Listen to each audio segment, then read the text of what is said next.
నిన్న 29 తారీఖున జరిగినటువంటి యొక్క సంఘటన తెలంగాణ రాష్ట్రంలో ఉన్నటువంటి 4 కోట్ల మంది అసహించుకునే విధంగా ఉన్నది. ఒక మంత్రి యొక్క ప్రధానమైనటువంటి అనుచరుడు సందీప్ రెడ్డి అనేటువంటి వ్యక్తి, అతని అనుచరులు యాదగిరి యాదవ్ అంటే అతని యొక్క భార్య అక్కడ గ్రామం మహిళలకు సంబంధించినటువంటి సీటు, ఆ సీట్లో నామినేషన్ వేసింది.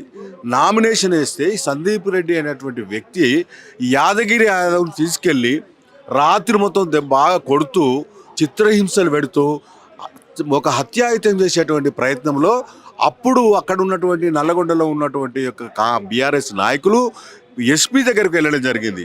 ఎస్పీ దగ్గరికి వెళ్ళగానే ఎమ్మడే వీళ్ళు భయపడి వెంటనే ఈ యాదగిరి యాదవ్కు ఎమ్మడే మళ్ళా తీసుకొచ్చి రావడం జరిగింది. తీసుకొచ్చిన ఆ సందర్భంలో యాదగిరి యాదవ్ చెప్పేటువంటి మాటలు వింటే ఈ రాష్ట్రంలో ఉన్నటువంటి సభ్య సమాజము ఆశ్చర్యపోయే విధంగా ఉన్నది.